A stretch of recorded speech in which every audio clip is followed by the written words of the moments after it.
বিধি বাস্তবায়ন, হয়রানি বন্ধ ও মামলা প্রত্যাহার সহ ৭ দফা দাবিতে কর্মবিরতি পালন করছেন পল্লী বিদ্যুতের কর্মকর্তা কর্মচারীরা। এ নিয়ে আরও জানাতে সৈয়দপুর থেকে যুক্ত হয়েছেন আমিরুল বাপ্পি। বাপ্পি, এই কর্মবিরতি কতদিন চলবে এবং যারা কর্মবিরতি পালন করছেন তাদের সঙ্গে আপনার কথা হয়েছে কিনা, তারা বিষয়টি নিয়ে কি বলছেন?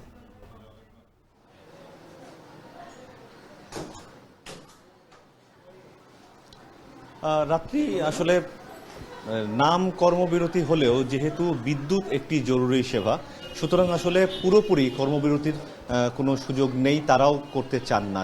পল্লী বিদ্যুতের যারা কর্মকর্তা কর্মচারী আছেন, বলা হচ্ছে যে বিদ্যুৎ সেবা চালু রেখে পূর্ণ দিবস কর্মবিরতি, এইটা হচ্ছে তাদের যে অনুষ্ঠান সেটা।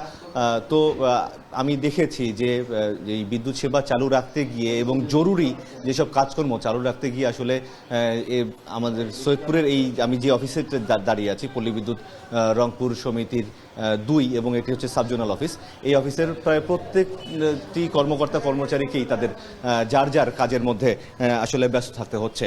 এবং এই যে যারা কর্মবিরতির কথা বলছেন, তারা বলছেন যে মানসিকভাবে তারা এই যে কর্মসূচি, এই কর্মসূচিকে সমর্থন দিল, যেহেতু তাদের দায়িত্বের মধ্যে পড়ে যে গ্রাহক যেন এক মুহূর্তের জন্য বিদ্যুৎ সেবা থেকে বঞ্চিত না হয়, সেই দায়িত্বটি ঠিকঠাক মতো পালন করতে গিয়ে আসলে তাদের যে কর্মবিরতি সেটি পালন করা হচ্ছে না। এবং আমি দেখেছি যে গ্রাহকরা যখন সেবা নিতে আসছেন, তারা তাদেরকে সেই সেবাগুলো দিয়ে যাচ্ছেন।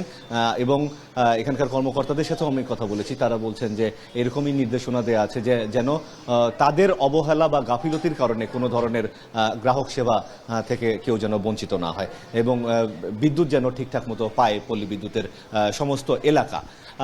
এটি হচ্ছে তাদের কথা। তবে নতুন করে যেসব উন্নয়নমূলক কাজ কিছু কিছু থাকে, যেমন নতুন করে লাইন টানা বা নতুন কোনো মিটার দেয়া, এই কাজগুলো থেকে তারা আপাতত বিরতিতে আছে বলে আমাদেরকে জানিয়েছেন।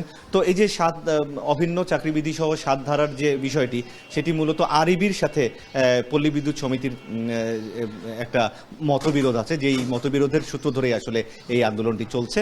তো সবাই আশা করছেন যে এই আন্দোলনটির দ্রুত একটা সুষ্ঠু সমাধান হয়ে যাবে। তো এই ছিল আমার কাছে পল্লী বিদ্যুৎ সমিতির কর্মবিরতি নিয়ে সবশেষ অবস্থা সৈয়দপুর থেকে। ৭ দফা দাবিতে কর্মবিরতি পালন করছেন পল্লী বিদ্যুতের কর্মকর্তা কর্মচারীরা। এ নিয়ে বিস্তারিত জানাতে যুক্ত ছিলেন আমিরুল বাপ্পি। এখন জনপদে নিচ্ছে একটা বিরতি, ফিরছে একটু পর।